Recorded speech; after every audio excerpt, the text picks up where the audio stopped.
is my beer to him. Sam is like Guinness, made of more. 5 out of 10 people who have sensitivity do nothing about it. Everyone wants a quick fix. Sensodyne Rapid Action is recommended. There is a simple test you can do. Rub it around that area where you have the sensitivity for 60 seconds and go take a cup of cold water. There is relief afterwards. You've got to use it also as your normal toothpaste twice a day to prevent the pain from coming back.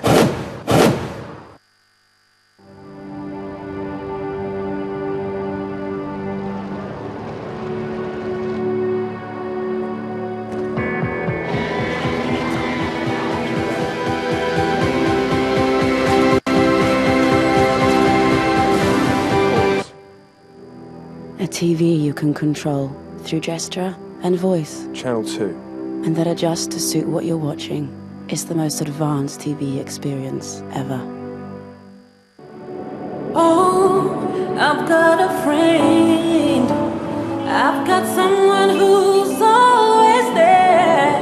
Saying yes, yes to my wish, yes to my dreams. Saying yes to all my needs. Skyline, only saying yes to all my needs. Our yes has helped so many people and businesses make a name for themselves. How can we say yes to you today? Skyline, expanding your world. If you want to make good money or you want to make a better deal, come make I show you the easy way for olx.com.ng. 1. Take the photo. Put out for olx.com.ng. 2. Fill the form. 3. Meet the person who will buy it from you and he will give you cash. Go to olx.com.ng where thousands of buyers meet sellers for better deals. It takes just 3 easy steps to sell your goods for cash. Trade your life today. OLX, OLX.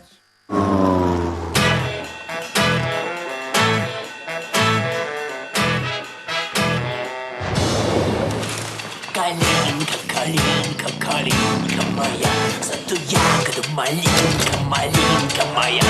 Kalinka maya, satu yang kedumalinka malinka maya.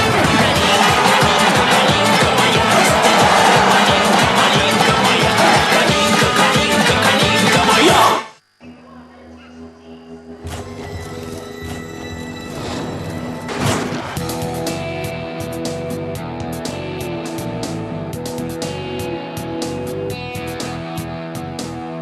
The bottle of the world has arrived in Nigeria.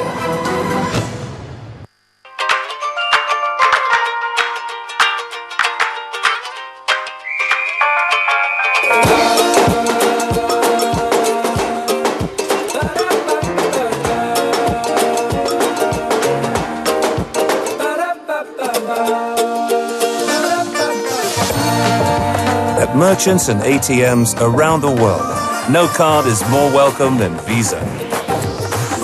Travel happy with Visa.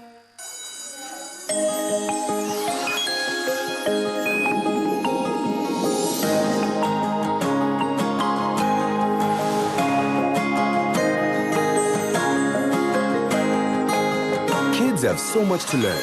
That's why New Peak School Smart is fortified with omega-3 and 6, plus iron, iodine, and vitamin D to help keep your child alert and learning. Mom, that was 1969. Peak, it's in you.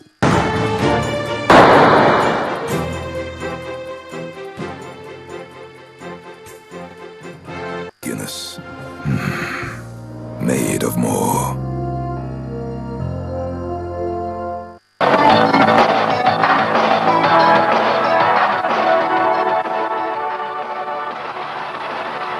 Welcome back. Ayotunda Balogun joins us now with sports news. That's right. Our African champions, the Super Eagles of Nigeria, have gotten what can be termed as a fair draw in the final playoff for the 2014 FIFA World Cup. Now, the much-awaited draw pitched the Super Eagles against the Walia Antelopes of Ethiopia. Nigeria last played against Ethiopia in the group phase of the 2013 Nations Cup when two late Victor Moses penalties gave the Super Eagles a crucial win to advance to the quarter-final stage. In other fixtures, 2006 finalists Côte d'Ivoire will play Senegal. Ghana's Black Stars, who reached the quarter-finals in 2010 of the World Cup, will lock horns with the Pharaohs of Egypt. Nations Cup finalists Burkina Faso will face Algeria, and 1978 representatives Tunisia will take on Cameroon. Now, the first and second leg matches will be played between October the 11th through the 15th, and the return legs from November the 15th through the 19th.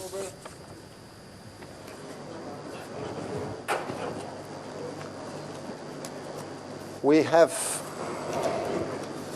Ethiopia. Ethiopia will be hosting the next match in October. What's happened here? It's empty, I'm sorry. Just that you see, everybody. It's been cut, but there's absolutely nothing, eh? And the rival, the opponent for this match, playing away from home first, Nigeria. Now, while the world awaits more qualifiers for the 2014 FIFA World Cup, well, FIFA's medical chief will push for the 2022 World Cup in Qatar to be moved to the winter to protect the fans. Michel de Goug, the chairman of FIFA's medical committee, will advise the executive committee that the risks of hundreds of thousands of supporters moving between venues in the extreme heat are simply too great. Now, the committee is expected to agree in principle to move the World Cup to the winter, most likely in November and December of 2022, and then embark on a 6-month exercise to hammer out how it will affect the international calendar and the domestic leagues. De Goug's comments come as the United States FIFA member Sunil Gulati has said he was prepared to rock the boat and demand more time before making a decision.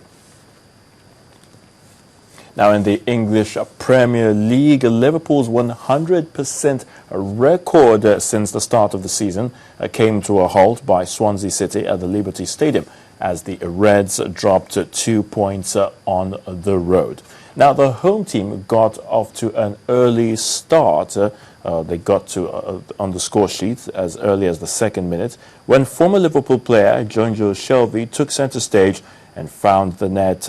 But he was guilty of two horrible errors that led to Liverpool scoring via Daniel Sturridge and Nigeria's Victor Moses in the 4th and 37 minutes.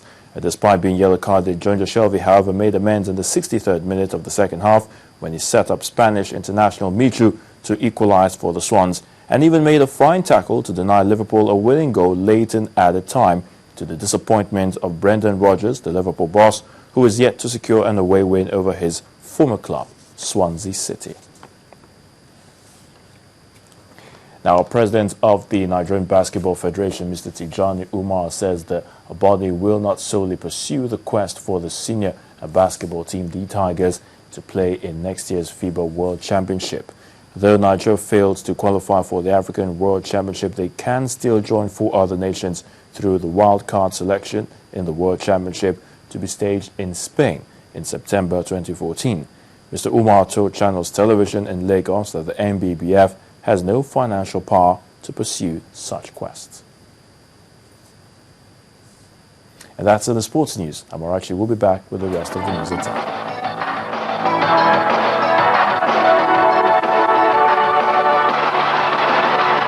Guinness. Made of more. Well, straight to the foreign scene, it seems there is no longer any need for further speculation as the UN report has confirmed that there is convincing evidence that sarin gas was used in a rocket attack in the Syrian capital, Damascus. Meanwhile, one of the suspects in the Washington, D.C. Navy shooting has been identified as 34-year-old Aaron Alexis from Texas.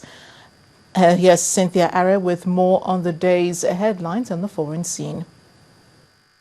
That's right. Syria is again topping the news, and U.S. allegations that the government was responsible led to threats of military action and then a U.S.-Russia deal for Syria to make safe its chemical arms.